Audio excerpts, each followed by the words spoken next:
On a nos amis de Sauver l'Océan qui travaillent beaucoup là-dessus, qui rentrent d'une expédition qu'on appelle le 7e continent. Alors d'abord, le mot continent n'est pas valable. En fait, il y en a 5 continents. Il n'y en a pas un, il y en a 5. Il y en a 2 dans le Pacifique, nord et sud, 2 dans l'Atlantique, nord et sud, et 1 dans l'océan Indien qu'on connaît en ce moment. Alors c'est quoi un continent? Ce n'est pas un continent sur lequel on débarque. C'est une accumulation de fragments de plastique de moins de 5 mm qui viennent de la photodégradation. Les plastiques sont produits, aujourd'hui je ne sais plus les chiffres en tête, mais c'est par centaines de millions de tonnes chaque année, et on ne fait pas du biodégradable alors qu'on saurait le faire. Voilà où la loi peut intervenir. Normalement, tous les producteurs de plastique, je discute avec Total, qui est un grand plastiqueur, mais le plastique, ce n'est pas notre faute s'il arrive à l'océan, il ne devrait pas arriver à l'océan. Ok?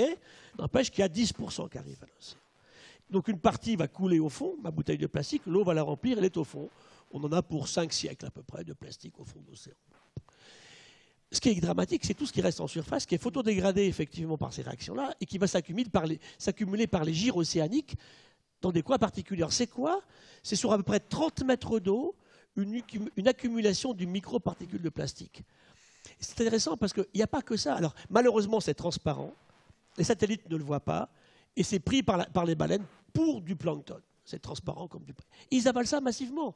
Mes collègues de la Scripps me disaient récemment à La Jolla, en Californie, que plus 35% des poissons pêchés en Californie ont l'estomac plein de plastique. On les mange, on est aussi plein de plastique, évidemment.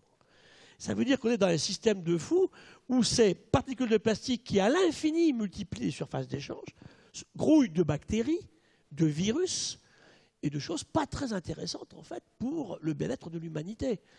Et paradoxalement, comme toujours en écologie, ce qui fait le grand malheur de la plupart fait le bonheur de certains. On voit un insecte marin qui s'appelle Aplobates, qui s'est mis à proliférer sur les plastiques, et le crabe mangeur de celui-là arrive aussi aujourd'hui. Mais on commence à voir que ces bestioles ont des déformations qui sont liées à la gestion du plastique. Donc c'est un vrai problème. Il faut aujourd'hui d'abord arrêter la source de production, ça c'est clair. Demain, retirer ces plastiques de l'océan, après on verra ce qu'on pourra en faire. Mais c'est une vraie question. Hein. Ça commence en janvier. Voilà. En janvier, plus de sacs plastiques au La ministre a pris cette décision. Ni dans les marchés. Boire de l'eau du robinet. Déjà, voilà. on évite les bouteilles plastiques. On peut commencer par là, à condition qu'elles soient potables.